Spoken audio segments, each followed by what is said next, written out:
What do you do when life rips everything away? Your business, your family, even the love of your life. Kelly Kirk hit rock bottom, but he refused to stay there. In this episode of Manlihood, he shares how he turned the pain into purpose. He built strength from grief and why the key to rebuilding starts in a place most men never think to look.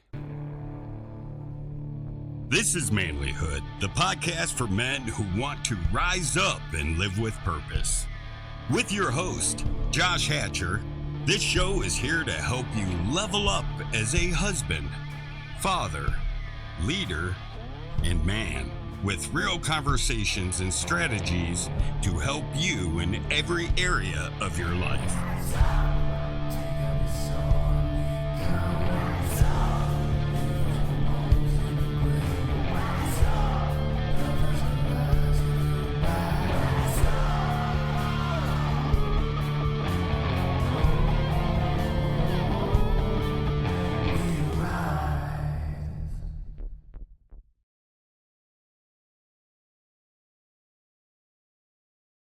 Gentlemen, welcome to Manlihood. This is the podcast for men where we help men become even better men. Better husbands, better fathers, better leaders. We're doing good stuff here. It's a movement, and you're a part of that movement. I'm your host, Josh Hatcher. Today's guest is Kelly Kirk. He knows what it means to lose everything. He was a successful entrepreneur and bodybuilder. He had it all until tragedy struck. He lost his business, his family, and he was living in his car. And then he met Sophia, the woman who inspired him to rise again, only to lose her suddenly too. Through unimaginable grief, Kelly made a promise he wouldn't quit. We're going to get into his story and how he founded the 222 Muscle, the Sophia Graham Foundation, in just a little bit. Before we do, I just want to encourage you guys, if you want to connect with other men, learn how to grow, learn how to basically have a community of guys that have your back, that encourage each other, that build each other up, make sure you join the Facebook group, Manlihood Man Cave. All you have to do is search it up, answer a couple questions. If you're a guy, we'll let you in the group, and let's just post. Let's encourage each other. Let's comment. Let's grow together. I'd love to have you in there. Also, guys, don't forget to go to our store, manlihood.com/store. Get yourself some Manlihood gear and help rep the brand, help talk about what we're doing. We got some awesome shirts. My favorite is the one that says "Man the Heck Up" on the back. It's got a cool bear skull on the front. Yeah, it's awesome. You should get that. So before we get any further, guys, Kelly Kirk, our guest today, he's going to talk about loss, resilience, and what it takes to fail forward. So if you're struggling or you're just looking for the motivation to keep going, this episode is for you. Let's dive in. It's great to have you on the show, man. Thanks. How you doing? Glad to be here. So I was checking out your pre-show material, and I see that you are into bodybuilding, heavy lifting. Tell me more about what you do, man. Yeah, I work for the NPC IFBB. That's one of my side gigs. I have about probably 10 different oars in the water. I teach high school nutrition, so I have that to a bunch of 15, 16, 17, and 18-year-olds. I work for the IFBB NPC, the federation that does Mr. Olympia and all of that. I expedite for them. I've been with them probably 8, 9, 10 years, something like that now. I competitively bodybuild myself. I used to own a powerhouse gym here in my area for about 9 or 10 years. And I also own a nutrition company where I teach people how to do healthy keto.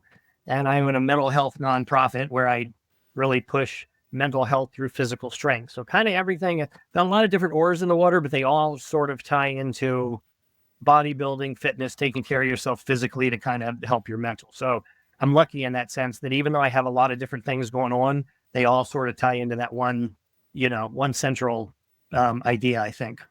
Yeah, for sure. Yeah, so you talked about the healthy keto. So I lost a bunch of weight at one point using unhealthy keto. Dude, it was like hot dogs and mayonnaise. That was about it, but it worked. How I started, yeah.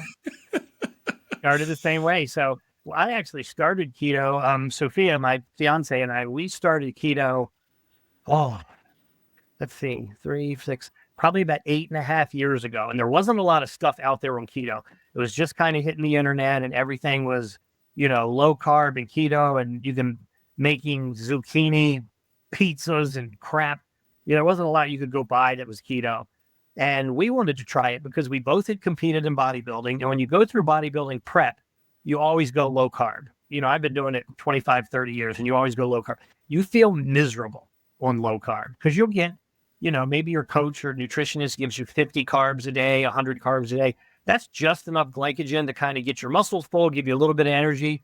And then by noon, 1 o'clock, you're done. You're wiped out and you just feel miserable. So her and I are haters, and we were seeing all this stuff online. And I was like, let's try this. I said, I want to prove everybody wrong because low carb sucks. There's no way this keto thing is any good.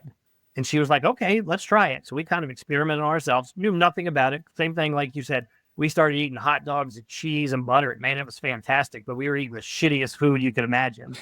And we were about 14 days into it. And we were testing, you can buy the little ketone pea strips. And we were testing this, and we were barely in keto. We felt like crap. We were tired. And we were just ready to, kind of debunk the whole thing. Keto's awful. And she texts me that day from work, and she's like, hon, I'm done. Let's have a baked potato, some rice, something when I get home. This doesn't work. And I was like, yeah, I kind of agree with you.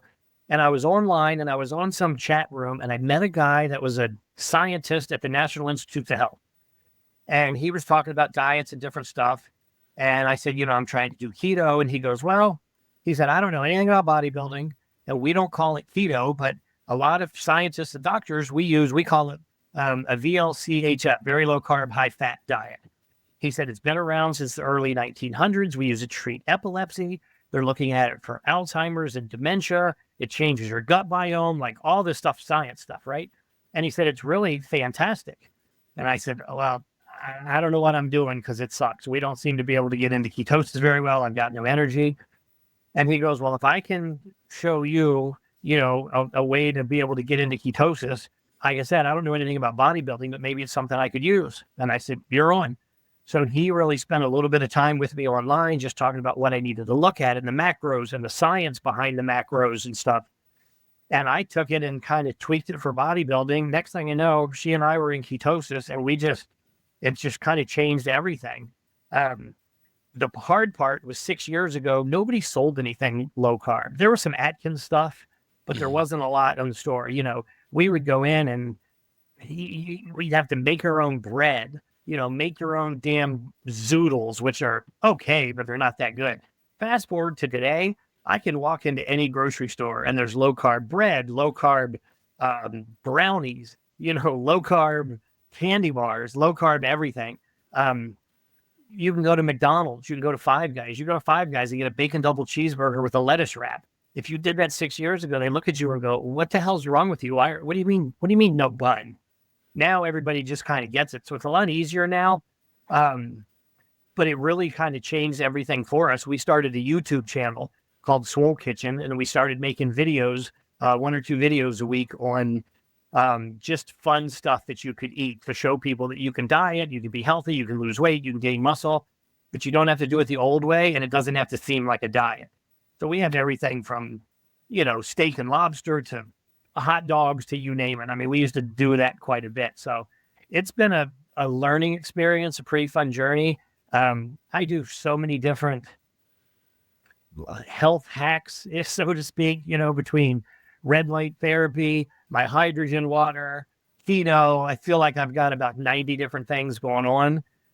So I'm always up to try something new, that I see, and either try and debunk it or try and see whether it really works. So that's kind of been keto. And it's been, like I said, probably about 8 years now. And I'm on keto probably 85 to 90% of the time. I'll carb cycle in the off season right now. And then I'll go full keto when I go into prep. And then probably about the last month, I start cycling carbs in again. So I'm ready for that peak week where I'm going to bring in 700, 800, 900, 1,000, 1,100 carbs in a matter of a couple of days. I want my body to be able to understand how to process it. So, but I love it. It's been great. My doctor knows I do it. I get my blood work back, and every time he's like, why is your cholesterol high?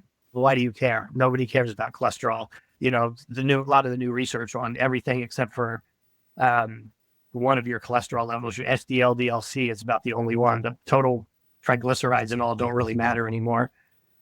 So he's good with it. But other than that, everything's always good. It's fun. It's challenging. My students know that I eat that way. And it's just kind of become part of my life now. So it's not really a diet. It's just, you know, kind of how I go. So. Yeah. Yeah. When I was doing it, I need to get back on eating lower carb, and I kind of been waffling a little bit on the plan. I like eating that way. And I've noticed too, one thing that really worked for me is eating OMAD, eating one meal a day. And when I did that, I ate OMAD, and then in that meal I would eat lower carb and then maybe add like a healthy carb, right? So like if I was going to eat that way, I ate nothing until dinner, and then maybe I eat a sweet potato or a fruit or something like that, because I had the whole day without it. So then I was okay. But, and I lost a good bit of weight then, but now I'm kind of like at a sedentary job again, and I'm struggling with it. So I need to get my head on straight again. So, but I know you know what I mean. So. And I use it. I do. Sometimes I'll do the one meal a day, but I definitely do intermittent fasting still all the time, even in prep. Supercharges it. I tend to do a one 24-hour fast a week. So go 24 hours to do that OMAD. 3 or 4 days, I do a 15 to 19 hour, depending on kind of my schedule with school and workouts. And then on the weekends, I tend to eat however many meals I want to eat. So it kind of gives me some. Gives your body that metabolic confusion. It never really locks onto anything, and it changes quite a bit. And then about every 2 to 3 months, I'll do a 48 to 50 hour fast. I never really go past 50 hours. There's a ton of health benefits for it. I don't really do it for weight. I do it for health benefits. And there's health benefits past 50 hours. But at 50 hours, there's several studies that start to show you do cannibalize protein. And as a bodybuilder, I'm like, nope, not going to give up, you know, that last little bit of protein. So at 50 hours, I kind of cut it. But I use it off season to bulk. Even if I'm doing, you know, OMAD, I just come home and go, all right, I got to get in 3,000 calories. What the heck am I going to, I'm going to stuff myself, you know. And growing up and as a personal trainer and dealing with this industry back in the 90s, early 2000s, you know, everybody was so pressed on. You have this anabolic window where as soon as you work out, you've got 40 minutes to get your protein in. You have to eat 5-6 meals a day because that raises your metabolism. All this stuff that we all preached and sold, and it's all been debunked with new science. You know, that isn't the case. The anabolic window was because of mTOR. Your body activates mTOR, which is the process of protein synthesis to get the protein into the muscle and do it. It's activated for about 24 hours after a workout. So there isn't that 40-minute window, you know. And when you eat 5 or 6 or 7 times a day, every single time you eat, even if it's just fish, your insulin spikes. And you physically cannot burn fat with spiked insulin at the same time. Your insulin has to be lower, hence why keto kind of works. So you're kind of putting the brakes on your metabolism 5 or 6 times a day as opposed to what we always told everybody. So I love the science behind it. I definitely get nerdy, and you know, I'll preach one thing, and then all of a sudden, 6 months later, there'll be a couple new studies come out, and I'll go, oh crap, I was wrong about that. Let me go back and change it. And I'll kind of email my clients and talk to them about, say, hey, just FYI, this is some new stuff out there if you guys want to try it. But That's yeah, how I science like works, being my right? guinea pig. Yeah, yep. That's how science works. That's why whenever anybody talks about, oh, well, the science is settled. No, it's actually not. It's always changing. So, and that's the whole point about science is it's supposed to keep evolving. So I tell my kids at school, I'm like, all the stuff that I'm telling you guys right now, 5 years from now, what I'm telling you might be wrong. And I teach nutrition and wellness. So the first month I teach a lot of mental health stuff. And then the rest of the year, I teach nutrition. And I definitely teach it a little bit different than anybody else. I would venture to say anywhere else. I was talking to one of the other kids at another school today at the gym. And he was like, oh, Mr. Kirk, he said, what are you guys doing in nutrition right now? And he's in a rival high school. And he said, oh, we were learning to julienne a carrot, like how to cut up a carrot in little small pieces. Well, I don't do any kitchen stuff. He said, what were you guys doing? I said, we were talking about conspiracy theories in the pharmaceutical industry. And he goes, what? And I said, we were talking about cholesterol. And what do they give you when you have high cholesterol? They give you a statin drug. Drugs is about a $40 billion a year business.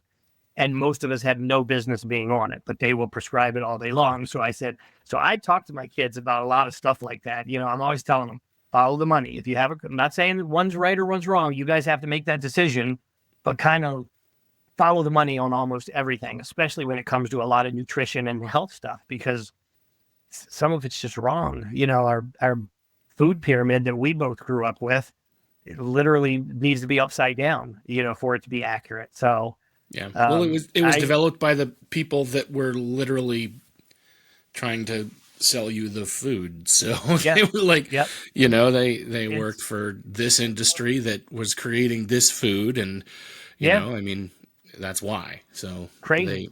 So I always kind of talk about that, but everybody always laughs because I'm always kind of going down maybe a little bit different path. I'm like, if I'm going to teach this class, I'm going to give them both sides and kind of let them, figure out what they think is the right one.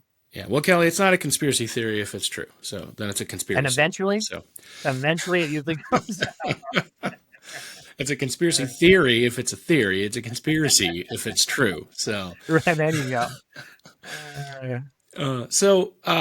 When you talk to your students about mental health, what are you talking to them about?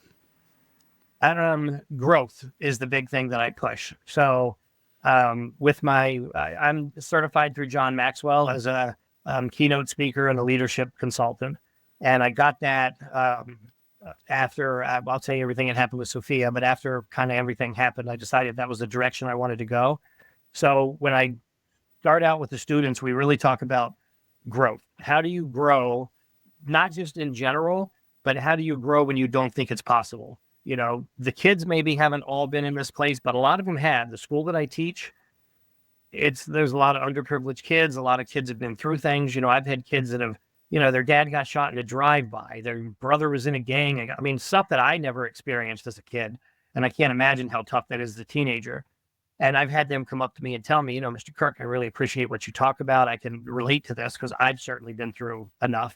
And I talk to them about how do you keep putting that one foot in front of the other? How do you grow? And even if you don't have anything bad going on, how do you grow? And I tell them growth could be physical. Maybe you want to bench press more. It could be socially. Maybe you need more friends. It could be with your parents or your teachers. How do you improve that relationship? It could be academically. How do I go from all C's to all A's? It could be mentally. There's a lot of mental health issues and stuff right now with these kids that went through COVID and lockdowns and all the crap they dealt with. How do you deal with that? How do you deal with a bad breakup? How do you go through all that? So I really spend a lot of time pushing a lot of the John Maxwell theories, but I'm tying them into bodybuilding and mental health and growth. That's kind of where I feel like I specialize in. I love it. I think we need like one of you in every school district. So, and if they could pay me that would work because the one school is not enough to be able to survive. Actually, we probably need one of you in every home, and that's probably called a dad. So there we go. That would help a lot. Right? I mean, that's kind of what you're talking about. So, so you hinted at this, and I know this is a lot of what your story is. Tell me about Sophia. What's the story there? Well, 2007, I opened up a gym in the area here with my two best friends from growing up. It wasn't necessarily a dream, but it was always something we kind of talked about doing. And the three of us literally put our life savings, everything we had, into getting this gym going. And it went for about 6 years, I'm going to say 6.5 years, maybe. And we were just struggling. We had signed a bad lease.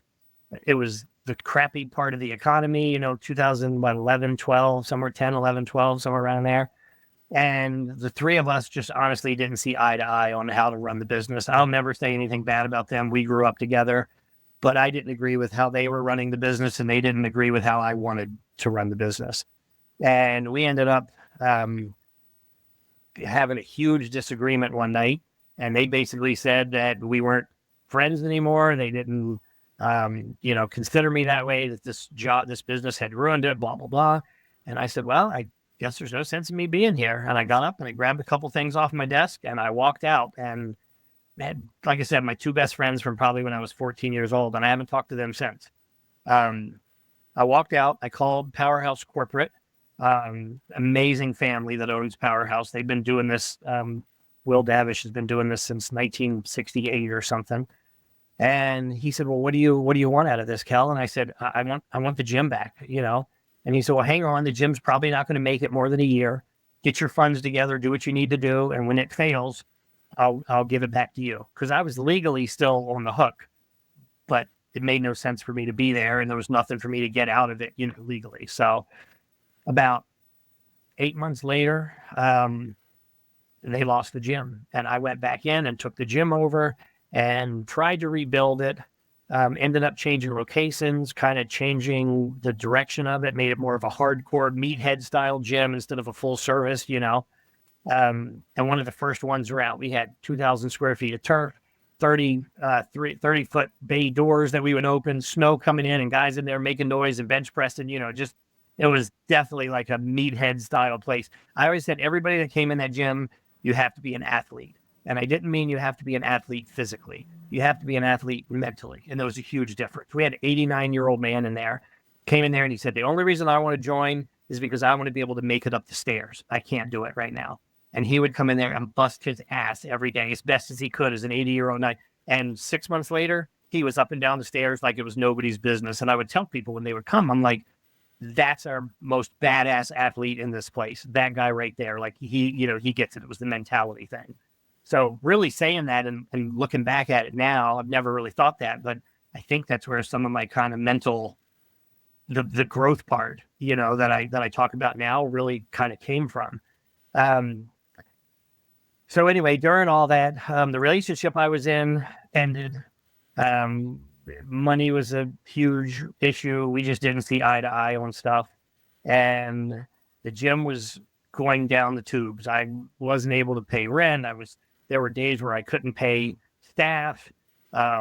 We were just struggling. Like I said, it was under a bad lease and the gym had a bad reputation after a couple of years of it being run before I had come back. And we just couldn't do it. We sold a lot of memberships that were undervalued, you know, underpriced, and just couldn't make it. At about probably 3-4 months before we closed, I went out to lunch and I came back from lunch and my guy that was working at the front desk, he goes, hey, there was a girl came in here to buy a membership earlier. And I said, oh, did you sell it to her? No, she wanted to talk to you. And I said, oh, okay. Well, is she coming back? Yeah, she said she'll be back in a little while. So about 2 hours later, this little tiny 4'10" box of sparks and energy comes walking in. Hi, Kelly. I want to see about getting a membership. I'm Sophia. And I said, hey. So my eyes lit up. She's cute. And I start taking her around the gym and I'm showing her stuff like I'm just, you know, God's gift to the gym. And this is the leg press. And this is what you do for biceps thing. And she's like, oh, I didn't know that. Come to find out, she knew all of that. She'd been working out. She'd already been to the gym. She had seen me at a bodybuilding show and wanted to meet me. She was playing me the whole time and letting me think I was, you know, playing her. She was letting you mansplain, right? Yeah, 100%. 100%. Now, I laughed about that after I found out. I said, you suckered me into this. So long story short, her and I started dating, and we just hit it off. There was a huge age difference, but in our little world of the gym and bodybuilding, nobody cared, you know? My family was like, you know, did she treat you well? I'm like, she treats me better than anybody else ever have. She believes in me 100%. You know, I love her to death. And they're like, well, then who cares? And our friends were supportive, and we just hit it off, and we kind of lived in our own little, world for a little while. About 4 months after we started dating, the gym closed. And when the gym closed, I lost everything. I had paid off $1.5 million SBA loan to the government to pay it off, to pay off the debt from the original gym when it was all three of us. And I just didn't have anything left. All the money that I had in savings, everything. I knew when we started to open a gym, we were risking it all.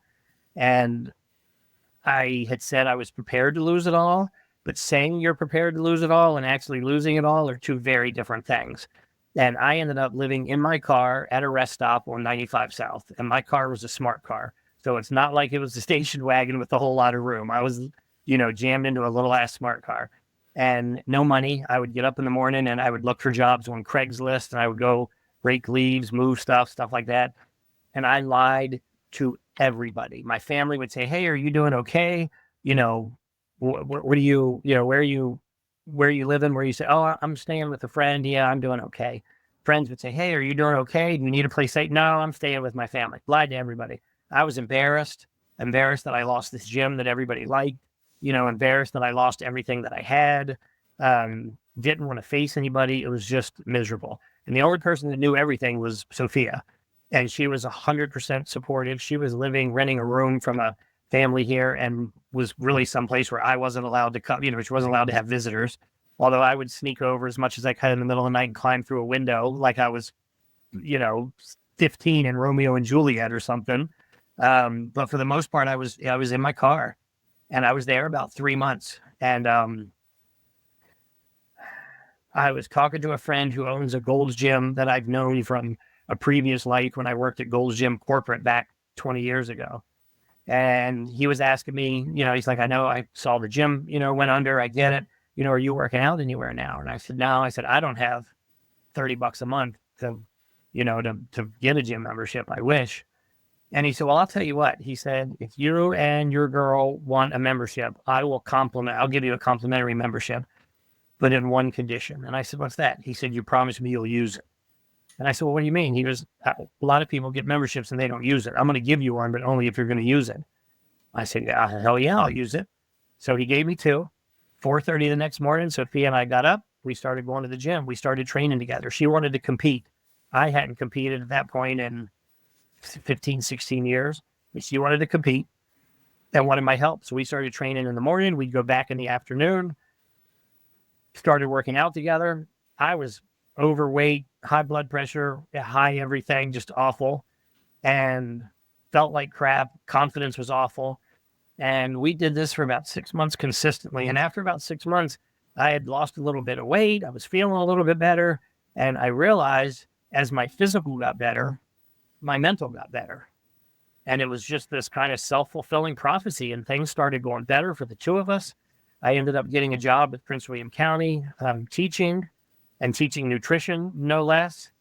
We started the YouTube channel. We ended up moving in together. Like life just was kind of, going great. She was a pediatric dental hygienist, so she worked on teeth with little kids. And we were just perfect. And I know it sounds corny when I tell everybody, but we just worked. And, we had this little dynasty that I felt like we were building with bodybuilding and nutrition, and she was getting her training certificate, and we came from the gym.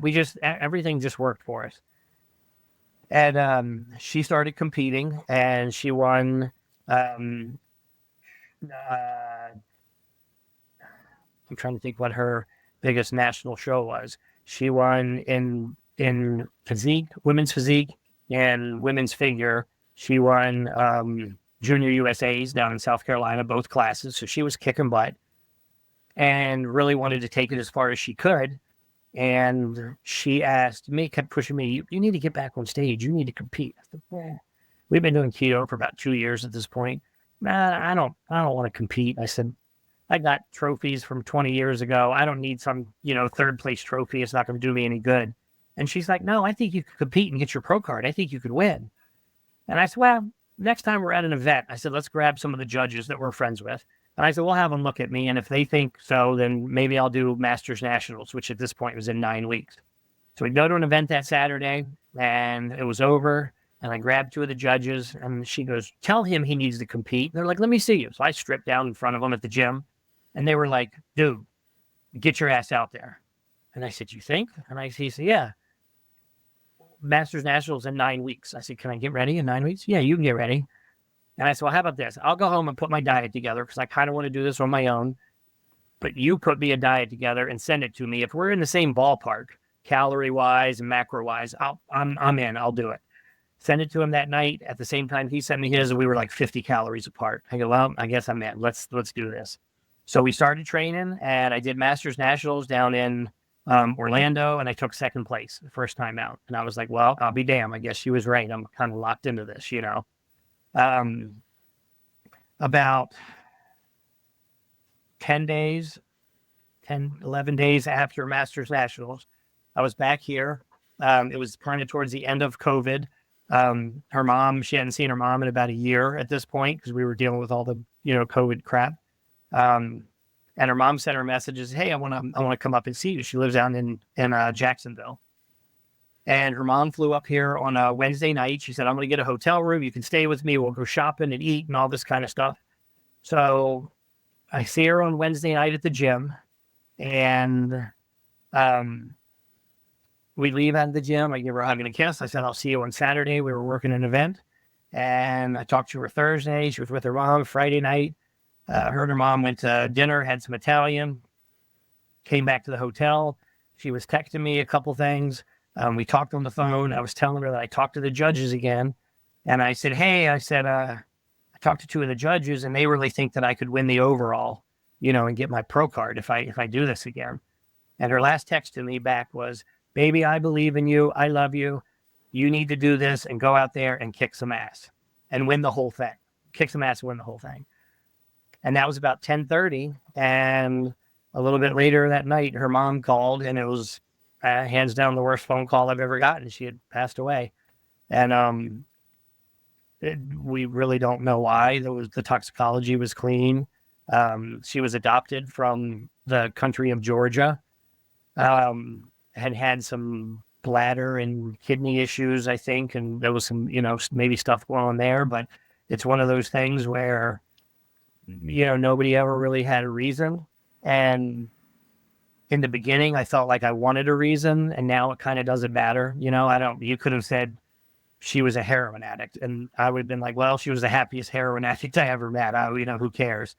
And it just changed my life. And the thing was we're coming up on 15 years. So I guess about 8 years before that, my nephew and niece were 11 and 12 years old, and they were, their mom had divorced my brother, and she was remarried, and her husband got into a fight with my brother's ex-wife, his now wife, and went downstairs. He was a park ranger, went downstairs and got his gun, came back upstairs and shot her in the back of the head 3 times, and then murdered both of the kids in their sleep, put the gun to their face and shot both of them. That was a couple years into the gym, when the gym was struggling and kind of going through stuff. It was one of the first times that I realized this gym community and just the people that were there were more than just my customers. They were paying me $30-$40 a month, but at the same time, they showed up like I never could have believed that anybody had shown up for. And, that was pretty devastating to my entire family. Obviously my brother, for lack of a better word, died that day. We're coming up on 14 years, and he'll never be the same, which, how could you be, with both your kids being murdered like that. So I dealt with that. And about 3 months after that happened, my mom passed away in her sleep. And a month after my mom passed away, my dad was diagnosed with stage 4 glioblastoma, stage 4 brain tumor. And he made it about 11 months after that and passed away. So I had a pretty rough 18 months. Since then, I also lost another brother. I lost a nephew to fentanyl and heroin overdose. So, I just had so much loss. And you couple that with the gym and losing the gym and everything I had there. I met Sophia, and I just used to tell myself there was a reason why I went through all of this, because I needed to go through everything I went through so she could be in my life and I would understand how good she was and why she was meant for me. And she just believed in me like, nobody ever had. And we had such a simple life. We'd go to the gym, we'd come home, we'd cook, we'd make a video for the YouTube channel, we'd go to bed, we'd get up the next day and go to work and do the same thing. Like, we love to eat. We would go to every restaurant you could. We'd wake up in the morning, babe, I want a Philly cheesesteak. You want one? Yeah, me too. Let's drive to Philly. Okay. And we jump in the car and drive 3 hours to Philly to go get a cheesesteak. Like, who does that stuff? So I had been through all of that, and her and I were just kind of building, well, like I said, what I felt like was this empire in the bodybuilding community and the sports community, and just doing the same thing and starting businesses. And I lost her. And it was a different loss, losing both my parents, losing my brother, watching my nephew and niece get murdered. I mean, those are all very devastating things, but in a different way. When you lose your person, and that person that is the other half of you, it's just different. It changes every aspect of your life, because we trained together, we cooked together, she was my best friend, hands down, and she believed in me like nobody else did. So I really didn't know how or if I was going to, come back from that. And I struggled. Fast forward about 4 months later, and I'm having dinner with one of my best friends. And I said, I really want to do something in Sophia's honor. And he said, well, what do you want to do? And I said, I don't know. I said, I want to start some kind of a business. And he was like, well, what about workout supplements or t-shirts? There's too many of them out there. That doesn't really do it. I don't know. And he said, well, what do you want to do? And I said, I don't know. I want to like do for her or other people what she did for me. And he goes, well, what do you mean? I said, well, she just believed in me and nobody else did. And he goes, dude, there's your business. What the hell are you talking about? He's like, there's your business. You start a business where you believe in people and help them do the things that you couldn't have done if you hadn't had Sophia. And I created 222 Muscle, the Sophia Graham Foundation. There's a story behind why 222. But we are a 501c3 nonprofit. We're the only nonprofit in the country that focuses on mental health through physical strength. And what we do is we raise money for anybody who's going through a trauma or tragedy that needs a gym membership and can't afford that gym membership, like we couldn't. And we provide them with a 1-year gym membership, personal training, whatever it is they need. I've dealt with people going through cancer, getting out of jail, heroin addiction, bad breakups, divorces, just kind of people from all different walks of life, but in that same mental place where I was, a few years back, and not knowing how in the world I was going to get out of it. And then the other thing, as I said, I'm certified through John Maxwell. So I go into businesses and kind of tell my story and tie it into growth and what they do. And how do you tie that in if you're a sales rep? How does my story affect you if you're a sales rep at a company? Well, we've all been through these periods where you're stuck, you're not growing, even as a sales rep. So I kind of tie that part into, how do you do that from a business? Here's kind of the 15 laws of growth and what you do. And I work it that way. And then these companies, I'm a nonprofit, they make a donation to the foundation, and I go out there for free and do management training and leadership training for them. So it's really a win-win all the way around.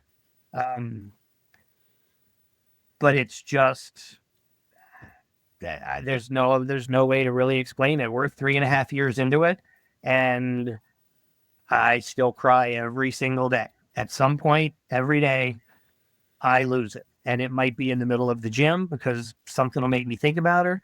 It might be at school. My kids have seen me break down. Mr. Kirk, are you okay? Is it Sophia? And I'm like, yeah, I'm okay. Give me a second. It's been in the grocery store because I see something and make a popsicle that makes me think of her or whatever, her favorite ice cream. It might be in the car because there's no rhyme or reason to it. And I'm not depressed. I still go, I've never missed a day at work. I don't miss a workout. I don't miss meals. Everything's still on. I know I'm still grieving, but in the end, I'm really just sad. And I'm not a sad person. And I say that I go through the day at school and I laugh with my kids and we tell stories. I still go out with my buddies and do stuff. I'm a happy person, but deep down inside, I'm sad. When people say, oh, well, it'll get easier. No, it won't.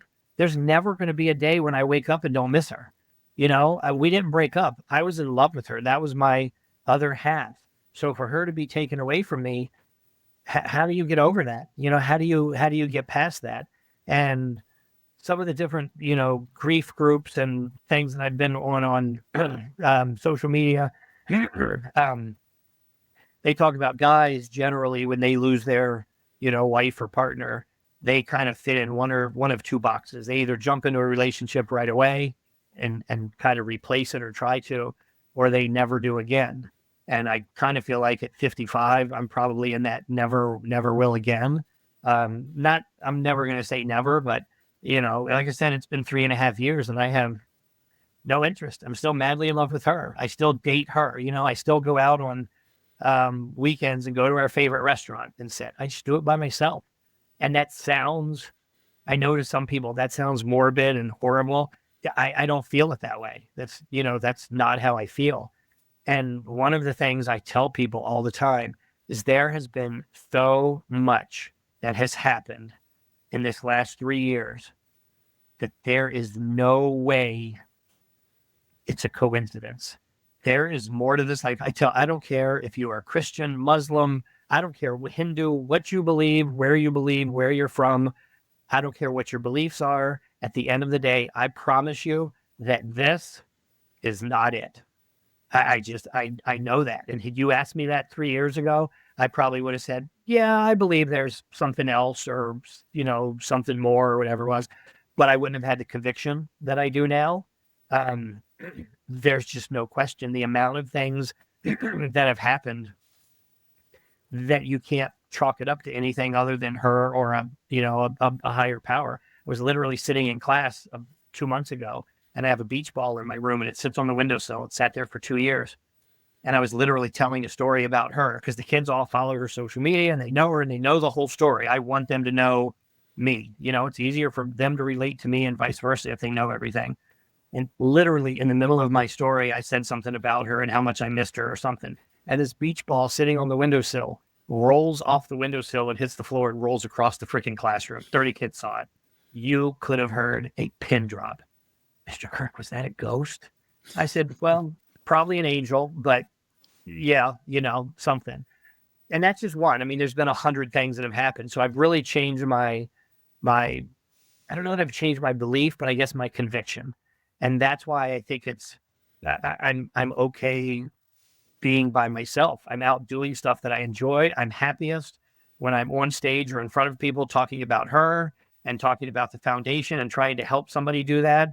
Nothing makes me happier than getting a message from somebody back. Hey, I thought about what you said and I was going through this and this really helped me get past that. This really helped me work through that. I can't thank you enough. I had one guy sent me a message and he said it was a young kid, college kid. And he said he was struggling through depression and going through stuff. And he said, I didn't want to get up for work. It had been like 3 or 4 days. And he read a story of mine that I had somewhere on social media. And I said, when we started prep, 4:30, the alarm goes off. We got to go do cardio and our first workout of the day. And my old butt wants to lay in bed a little bit longer, not her. When prep started. And that alarm goes off and her little feet hit the floor and she was just, come on, let's go. And I'm like, oh my God, can we wait a little longer? But she didn't stop. And this kid wrote me back and he said, I read that story. And he said, all I've been able to think about for the last week was Miss Sophia and the alarm going off and her just getting up no matter what and going and doing whatever it takes. And he's like, so I started getting up and going to work every day and I'm pushing myself and I'm feeling better. And I was like, I never in a million years would have thought that story would have connected with somebody, or made a difference. And it did. So that's the stuff that keeps me going. And like I said, I'm just sad and I'm not a sad person. I don't think 90% of the people would know that if you talk to me, that I'm sad, but I'm not ashamed to tell you what goes on. I lose it at some point every day. And sometimes it's just, a few tears and a couple sobs. And other times it's my head in my pillow and literally bawl my eyes out for an hour. And it's okay. I've just kind of accepted that's what life is right now. As long as I keep growing and keep moving forward and doing the things that we wanted to and making her proud, then, I'm good with it. And at some point I'm going to see her again. So that's kind of the Sophia story and what brought me here. And it's just so much stuff in my life. I had an easy life until I was 35. In high school, I was captain of the wrestling team, captain of the baseball team, senior class president. I got what I wanted. I had cool cars. I've worked jobs where I've made tons of money. If I wanted a car, I bought a car. It was always that way. And then all of a sudden I just got hit with the kids getting murdered, the gym struggling, mom passing away, dad passing away, my brother, my nephew. And then all of this with her. And here I sit, I live on a teacher salary, which teacher salary is okay if you've been teaching for 20 years, but as a 6 or 7 year teacher, I make more money at a Target or a Walmart. I do it because I enjoy what I'm doing. And I go there for the kids, and I've got 5 side hustles to try to keep me going. It's never where I expected I would be. And to be honest with you, it changes all the time. When I started this foundation, I really just thought it was going to be, here's a nice little thing. I'll give out some memberships and that'll be it. And it's starting to grow. I want this to be $1 million organization this upcoming year. We're doing a walkathon. We're going to have a list for Sophia on February 22nd of next year. Looking to do a black tie event at Hard Rock Cafe, an auction, to hopefully raise money. But I want this to be $1 million organization. I want to be able to help as many people as I can, whether it's through the gym memberships and stuff that I do, whether it's through donating to other mental health organizations, or from telling my story and getting in front of people and doing the leadership, kind of stuff. That's just what I want to do. And I just hope that I make her proud in it. That's kind of where I'm at. Like I said, not where I ever expected I would be, and certainly not the path that I ever thought I would take. But you run with the cards that you were dealt, I guess. Kelly, that's a wild story, but a powerful story, man. Because you've been through probably more than any one man should have to go through. For one thing, Yeah. To go through all the trauma and all the pain and all the grief you've had to go through. I think just any one of those losses that you had to go through is hard enough. I lost my dad 6 years ago to cancer, and when you talk about that grief and that feeling sad, I understand that pain. My dad was my best friend. Right. And so I know that pain of feeling that sadness just under the surface every day. And I'll have days where maybe not every day do I feel the sad, but it's there. It's just there, Right. Right. And it comes up at those times. And I would say the winter time is the worst, especially January, because that's the time of year, and then it hits and you're like, okay, here we go again. It's January, it's February. And then the weather gets warm, and then you're good until those little things remind you, you know what I mean? Like the things that you start doing that you used to do together. And it's like, so I get that, but man, to have the kids, to have your parents, to have your and then the love of your life, man, I have so much respect for you to know that then you took that and said, okay, instead of giving up, how about I channel this trauma and tragedy into helping people? That's amazing, man. And I think that we can all learn a lesson from that. And that's why I wanted to have you on the podcast, because a lot of people just give up themselves, and they check out, and they just trudge through, and they let that sadness hold them in place, and they just hover, And I still go through that. There are days where I don't get out of bed, to be honest with you. There's Saturdays will roll around, and if I don't have a show or something I'm doing, I might not get out of bed. And I used to beat myself up for it. Now I don't. Now I just kind of accept it and roll with it for the day and go, all right, tomorrow morning I need to be up and going and moving. But I really try and do, even on those days, I try and do 1%, every day. I have so many oars in the water that it's hard to focus on you can't really focus on any one thing. So even on those bad days, if it's nothing more than posting something on social media for the business or sending an email out or something, I try and do something to kind of keep that momentum going. And when I struggle, I think about her, that, Sophia in prep, I know the top bodybuilders in the world, and I've been around them and I've trained with them. I know nobody had the work ethic that she did. It was flipping the switch, and she liked to eat. There was nothing more she wanted to do than eat Reese's Pieces and Kit Kats. But when that flip switched and she was 14 weeks out, there was no, there was nothing like that. None of that was going to happen. So I think about that, just in life in general. And that's kind of where I try and pull my strength from. And I think I'm a better person now than I was 3 years ago. And I don't think I was a bad person then, but I absolutely look at people different. I think about stuff different. There was a time in my life, if my car broke down, damn, I'd be throwing stuff and cussing and now my car breaks down. I go, well, nobody died. I'll be okay. We'll get it fixed. It's just, it changes, and some of that's getting older, obviously, but it's just going through stuff. And I really just have a unique perspective on, almost everything I do. And I hope that comes through with the kids that I teach every day. I know that it does.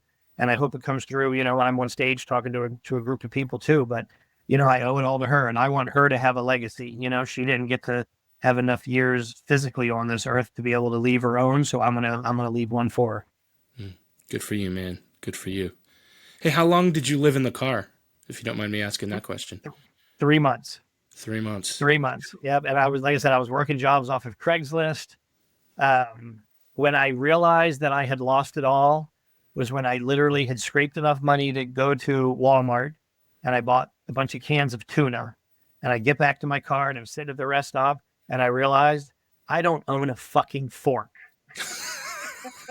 And that's when I went, wow, this is rock bottom. This is not, I don't own a fork. That was probably before the tuna came in the pouches, Remember? Yeah. Now they're in the pouches, you can just squeeze them in your mouth, right? Yep. And I tell you, there was a time during all that where I was kind of done. I was ready to be done. I can't do this anymore. Nobody's going to miss me if I'm not here. And I'd never had thoughts like that ever in my entire life. And I actually read an email from one of my ex's moms that she had sent ages before this. I'm going through emails and deleting stuff.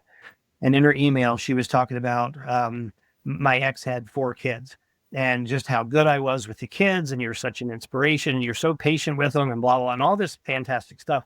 And I read this email and I'm like, who the hell is she talking about? Because that's not who I feel like I am right now. And I kind of sat there and I read it 2 or 3 times. And I was like, if other people look at me this way, then that's how that must be me. How do I get back to that? How do I get out of this? I'm sitting here ready to literally, eat a bullet. And how do I not let myself do that? Like, this is crazy. And that was one of those things that just sort of flipped a little switch in me. And I went, okay, I'm not I lost the gym. Okay.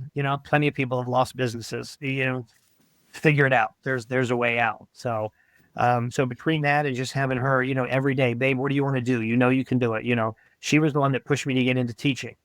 Never had anybody more proud of me than her when I passed all my tests and got the job offer. She was so thrilled at that. And then, the same thing with bodybuilding. So I'll go back, I'll start prep again in a month and go back to the universe in July up in New Jersey and hopefully see how we do there. But like I said, I won Masters Nationals in my class last year, but I want that pro card for her and me. It's just, that's kind of where my world revolves around. It's crazy because, I think we all have some selfishness in us and that's okay. But I literally focus on somebody that's not physically here. And I know that sounds weird and it's not like some weird obsession. I don't mean that, but I talked to the kids at the beginning of the year. You have to find your why. What is your why? Why do you get up and come to school every day? Why do you play baseball? Is it because your dad makes you? Is it because you want to do something with it? What's your why? And Sophia is still my why. After 3 years, she is still my why. Now I can tie that into lots of other stuff, wanting to help people and all that, but it all boils back to kind of her. So in that sense, I feel pretty blessed and lucky. I've had people tell me, to be able to love her like I did and she loved me. A lot of people never experienced that. So, I had her a short time. We were together 6 or 7 years and it's not very long, in the grand scheme of things, but I wouldn't trade that 6 or 7 years, for anything. I'm lucky that I was able to have that, even though it didn't last that long. So, yeah. So what are we going to say to a listener who is maybe in that spot where they've been through, probably, there might be somebody who's been through as much of a horrible situation as you, but maybe whatever situation, they feel like they've lost everything. They feel like they're in that hole. And, they're in that spot. that you've been in, right? What do we want to say to Mhm. that guy to encourage him? You've got to find a way to grow. Kind of the law of the rubber band. Growth begins at the end of your comfort zone. And when we get put in a bad position, that is outside of our comfort zone, whether it's our wife leaving us, a death, losing a job that you thought you were going to have, that's outside of our comfort zone. And those are the times in life when we grow. And you have to be able to do that to be able to push forward. You're probably never going to be the same person again, no matter what it is you're going through, whether it's, a drug addiction or out of jail, or like I said, a divorce or whatever. You're never going to be that person. And that's okay. You're going to grow and evolve into somebody new. And there's nothing wrong with that. I think we all get into our own heads and really think that whatever we are right now is the version that we're always going to be, or the version we're supposed to be. And I don't think it is. I think you grow up until the day that you're not on this earth anymore. So no matter what you're doing, you've got to continue to push forward and grow. That's really what I kind of tell everybody. You got to find that why. There's a reason why. And, I've had people, well, that was my wife and she left me and she was my why. Okay, well, now your why needs to be you. Now your why is prove the world wrong. I got fired from a job that, I was making so much money, and what do? You need to prove to them that they shouldn't have fired you. That's your why. Your why is to figure yourself out and get pissed off. And, it's different for everybody, but you've got to find that why, and you've got to find a way to make yourself grow 1% every day. I like it. Kelly, I like to ask all my guests a few questions, and I think that I'm actually going to really appreciate your answers to these. So let's see what we got here. What does it take to be a man? Accountability. I think accountability. You have got to be able to take accountability for whatever it is that faces you, whatever situation you've gotten yourself into, whatever life is going to bring at you. And that could be, I think we hear that word so often, teaching. I hear that all the time. Well, these kids don't take accountability. Okay, well, accountability is not always a bad thing. Accountability can be, I'm going to take accountability for raising my kids and taking care of my family. That's not a bad thing. It might be something I'm going to take accountability for making some bad decisions or whatever it is. So sometimes it is, but I think, as a man, you have to be able to take accountability. It would be very easy for me to have a pity party and blame the world on anything that's happened to me. And I absolutely refuse to. I got myself into this situation. I didn't do anything for it to happen, but this is my situation. You got to take accountability. It's my situation. And, you said something, you said, well, somebody maybe hasn't been through as much as I have or whatever, but we all have our own, battles. And so many times I'll have conversations with people and they'll go, well, I know, you've been through worse. No, I haven't been through worse. My bad is your bad might be, that your grandmother that was your best friend passed away, or you lost a job that you thought. I mean, we all have our own different stuff. And by the way, I thought the end of the world was when my nephew and niece were murdered. And then I thought the end of the world was 3 months later when my mom died. Then I thought it was a month later when my dad, the end of the world kept coming. And here I am still, still fighting and pushing. So I would just tell anybody, you got to grow. You have to grow through all of it. One of the things I have written in my class is grow through what you go through. And that's what I would tell everybody. Grow through what you go through. Good stuff. Kelly, if you could go back in time and visit 10-year-old Kelly, what are you going to tell him? Don't stop. It's okay that you're short and tiny and getting picked on. The kids ask me all the time at school, they say, Mr. Kirk, were you ever bullied? I'm like, my name is Kelly. I got a girl's name. And in high school going in, I was literally 4'10" and 82 pounds. You're damn right I got bullied. But you know what? Going through all of that is kind of what made me, who I am today. So I'd probably tell my 10-year-old self, you got to keep going no matter what it is. The other thing would be take your own path. I haven't followed the typical path. And there are parts of me that wishes that I had. I wish that I was married with a wife and 2 kids and a white picket fence and a golden retriever. the other half of me, and when I talk to friends that have been in that situation for 20, 30 years, they'll look at me and go, man, you're so lucky. You've done so much stuff. You've traveled and you've done this and you worked for this company. And, if I had a job and I'd work at a company for 2 or 3 years, and if I didn't like it, I'd go, I quit. I was in sales. You get sales person, you get a job anywhere. And I go get a job somewhere else. I've sold medical. I've sold it. I worked for the Washington Redskins for a year and a half. I've done a little bit of everything. And I would definitely tell myself, don't follow anyone else's expectations. Keep going and take your own path. Because mine's definitely been very different, but it's what created who I am today. And, hopefully that means something to people. So what is your best advice for the men that are listening today? Probably the same thing I said in the beginning is grow. You've got to grow in everything. And I sound like a broken record when I talk about this, but growth, we all think of, one way. Like I said, when I talk about it to the bodybuilding community, growth, everybody thinks, bigger biceps and more first places or whatever. And that's not it. Growth might be, like I said, your relationship with your wife. Growth might be your relationship with God.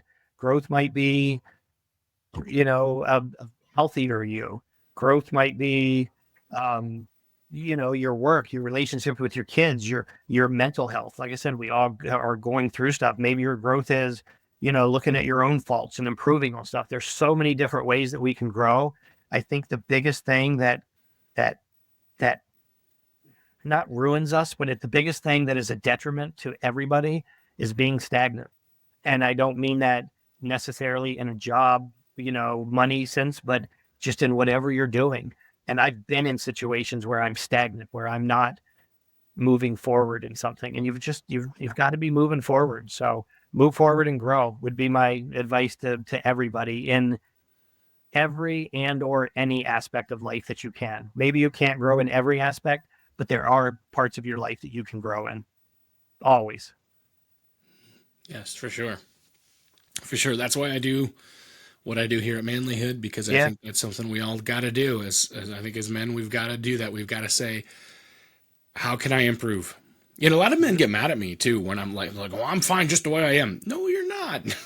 No, nobody is. If you're not growing, you're dying, and that's not good. Yeah. So, and if you had asked me that, like I said, 15 years ago, I probably would have agreed with them and gone, no, I like who I am. I'm good. But now it's, you just try and grow, and it's different all the time. I grow in my relationship with my students. I grow in my job. I'm forever learning, reading, listening to something, trying to grow my business, whatever it is. You just, try and grow. The way you listen to people. I mean, that's your job, is literally sitting here. So you literally deal with that growth. Every single time you do a podcast, you're getting somebody coming in with a new story and something different. So for you to be able to sit there and take that in and internalize and grow from it, that's freaking huge. Like, I love it. That's everybody the best should part be of that my lucky. job here. Yeah, everybody should be that lucky. So I love that. I get to listen to all kinds of people. I tell people all the time, like, that's my favorite part of having a podcast. Like, I do solo shows where I get to share my stuff and my ideas, but I love more than anything else hearing from all of the different people that I get to talk to, because I get to learn from all kinds of people all the time and hear their stories. Like you, like, this is amazing. Mm-hmm. Like, I felt like, wow, I learned a lot today from Kelly's story. I feel like I've been moved emotionally. I'm not going to be able to sleep for like an hour thinking about all this stuff. So Love it. So, Kelly, so if the guys that are listening today want to get plugged in with your foundation, with the work you're doing, how do we get connected with you? Easiest way is either the website, which is sophiagrahamfoundation.org, or 222muscle.com. That's an easy one. Or they can look me or the foundation up on Instagram or LinkedIn or Facebook or any place. So again, Sophia Graham Foundation, 222 Muscle, or Kelly Kirk. And I will get back to anybody, anywhere. I'm like everybody else. My phone's attached to me and I'm always working. So I would love that. Awesome. I'll try to make sure to connect all those things in the show notes as well. So if you're listening or watching on YouTube or wherever, just click down below and you'll see all those links and we can connect with you. So, hey, man, I really appreciate you taking the time to talk with us today. And thank you so much for you and all that you're doing, man. Love it. I had a great time. I'll come back anytime you let me. I love it. Awesome. I'll definitely have you on again. It's good stuff. Thank you. Great. Thanks, Josh. Kelly, thank you so much for being real, authentic, sharing your grief and your story with us. I really appreciate you, dude. You've been through so much. I appreciate that you didn't let it stop you, because it really gives us all hope that we can get through the hard things that we face. So thank you. Thank you. Thank you. Gentlemen, if you want to connect with what Kelly's doing, the links are in the show notes. So click there, go through. You can support his foundation, or if you need help from his foundation, that information is there in the show notes. Let's support the work that he's doing, guys. As always, guys, make sure that you can check out the store at manlihood.com/store. Join the private Facebook group. If you type in Manlihood Man Cave on Facebook. I love you guys. I'm proud of you. And I'll see you next time. Thanks for being part of Manlihood. Now it's time for you to rise up and take action. Join the Manlihood Man Cave, our free Facebook group, and connect with the other men on the same journey. Don't forget to subscribe, leave a review, and share that episode with a friend.